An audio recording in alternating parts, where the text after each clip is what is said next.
abinda ya zamo sabo a kowace shekara a yayin taron raya al'adu na dokin iska ɗan filinge. Aka ba wa al'umma damar baje kolin irin kayayyakinsu musamman ma masu ayyukan hannu maza da mata. A wannan karo ma mutane da dama ne suka halarci wannan baje kolin daga cikin yankuna da dama.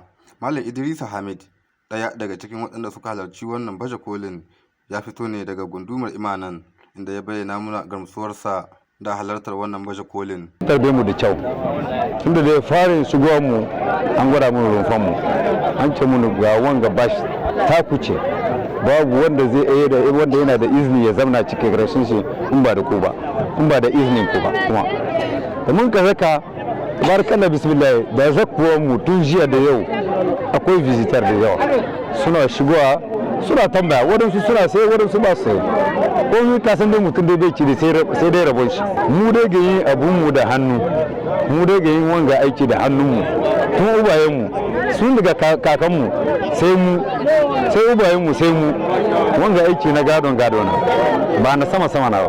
Lalle wanga shine farko na uku nan filinge kasa filinge shigan mu uku nan. A nasu bangare su ma dai mata ba a bar su a baya ba domin kawo nasu gudunmawa, inda a nata bangare ita ma Hajiya Zara Madi, wata mai sayar da garin yara, ta halarci wannan baje kolin. Mun kuma hiranta da ita inda ta yi muna ƙarin bayani kamar haka. Mu dai muna sayar da garin yara. Garin yara shine gari waɗanda aka ba ƙyan yara don rigakafin tamowa da kuma abun gan yara, tashi na kwarai na yara. Muke yin shi ne abun gashi muka samu.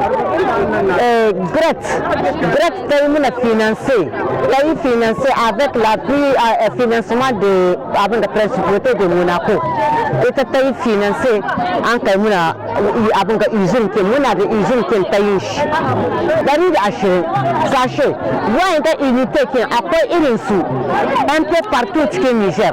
Akwai Mene, akwai Dakoro, akwai abun gashi Eta, Buza, Walam, abun ga duka akwai su. Ne duk inda ka tai c'est le prix unitaire 120. Ban wada hita ba dan ba mu dade ba da mun ka fara production, puisque unitaire namu ya kan ɗauki lokaci kayan shi kare.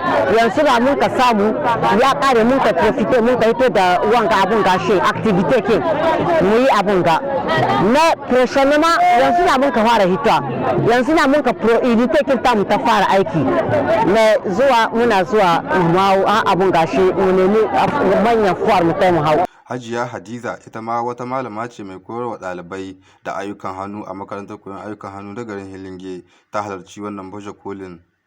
Ga kuma abin da take cewa. Kayan aiki hannu na muka kawo, aikace-aikacen da hanka na hannu, santir kinmu da santir na yan lakwal ga sunan suna muka kawo, abinda yan lakwal sun kai shi na muka kawo maza da mata. Tun 2015 ɗalibai 'yan mata sun kai sun san wasan 173. 'yan mata 'yan premier année, 'yan deuxième année su 87, su 80. Wallahi alhamdulillah an samu, cikin samun daina an kai to da kaya, alhamdulillah daina su. Sai kuma a ɗaya bangare Ramatu Zamnau, ita ma mai sayar da tukayen ko mu ce karahuna, ta halarci wannan baje kolin da ta haja. Mun kuma ji ra'ayinta kamar haka. To masha Allah, mun zo ne mu kawo karahuna waɗanda ake sa ruwa da ciki, kuma mu nuna ma mutane mahimmancin su, tun daban da sa ruwa da ake yi cikin su a sha, akwai kaya ɗanyu su legim da su firmi da kake iya ajiya cikin karhi kamar firigon talaka, kana iya ka sa su kai conserve kwanaki ba su lalacewa. Shine mun ka zo mu gwada mutane. To karahuna ba mu ke yin su ba, sara ne muke yi, akwai masu yin, sai mu tai wajen su mu saro mu kawo nan ga muna gwada mutane yanda ake yi ana ajiye cikin karhi. Da bai da duk wani nauyi, yana da sauki, yana da sauki, komi karamin karhinka akwai daidai hininka, tunda sun yi juna girma. Kun diba cikin waɗanga ma akwai karamin karhi akwai babban karhi, kenan kowa da kuɗin da yake da shi yana iya samun karhi. To ni bisa kai da yanda ake ajiya kaya masu ɗanyi cikin karhi, wanga shi dai ne an na farko.